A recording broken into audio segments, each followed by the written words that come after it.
আসসালামু আলাইকুম ওয়া রাহমাতুল্লাহি ওয়া বারাকাতুহু। আলিম প্রথম বর্ষে অধ্যয়নরত প্রিয় শিক্ষার্থী ভাই বোনেরা, সকলকে দুরুসুল বালাগাত পঞ্চম পর্ব 5 স্বাগত জানাচ্ছি। ইনশাআল্লাহ আজকে আমরা আলোচনা করব ফাসাহাতুল কালাম নিয়ে। দুরুসুল বালাগাতের মধ্যে বলা হয়েছে ওয়াফাসাহাতুল কালামি সালামাতুহু মিন তানাফুরিল কালিমাতি মুজতামিআতান ওয়া মিন দু'ফিত তালিফি ওয়া মিনাত তা'কিদি মা'a ফাসাহাতি কালিমাতিহি।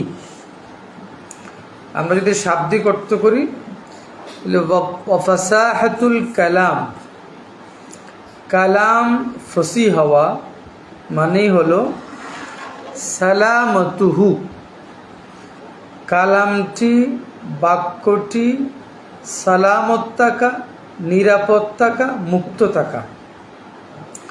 মিন তানাফুরুল কালিমাতি, তানাফুরুল কালিমাত থেকে, মুজতামিআতান ইজতিমাই হালতে, ইজতিমাই সুরতে, ইজতিমাই অবস্থায় তানাফুরুল কালিমাত থেকে বাক্যটি মুক্ত থাকা।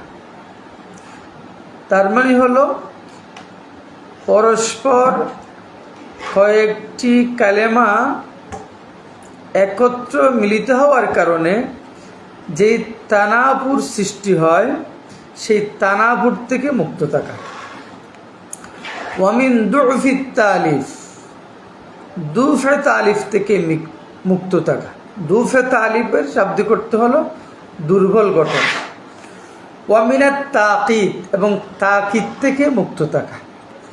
তাকিদের শাব্দিক করতে হলো শক্ত ঘিরে দেওয়া, দুর্বুদ্ধ করা, পরস্পর জড়িয়ে ফেলা, এটাকে শাব্দিক বলা হয় তাকিদ।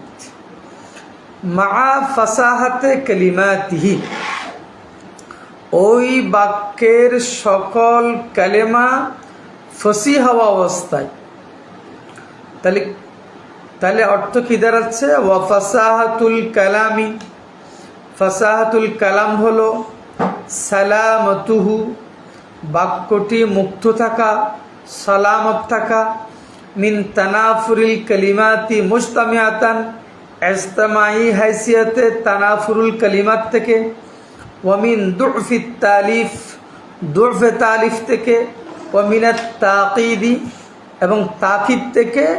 মা'a ফাসাহাতে কালিমাতিহি, ওই বাক্যের সমস্ত কলমা ফসি হওয়া অবস্থায়।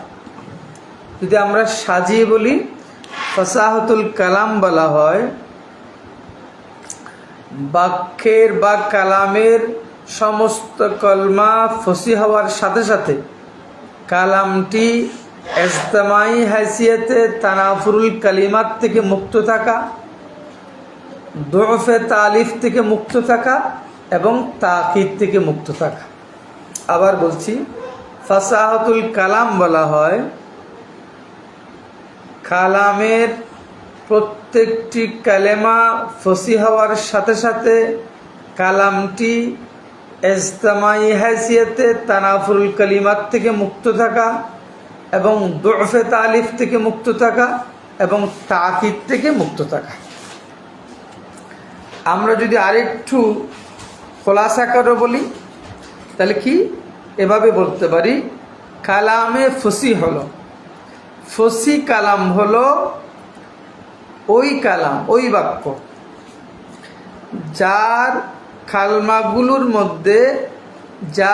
কালেমাগুলোর মধ্যে তানাফুর থাকবে না, যেই বাক্যটি নাহবি তরকিফের মধ্যে দুর্বল হবে না, এবং যেই বাক্যের মধ্যে তাকিদ থাকবে না, এবং সাথে সাথে ওই বাক্যের সমস্ত কলমা ফসি হবে।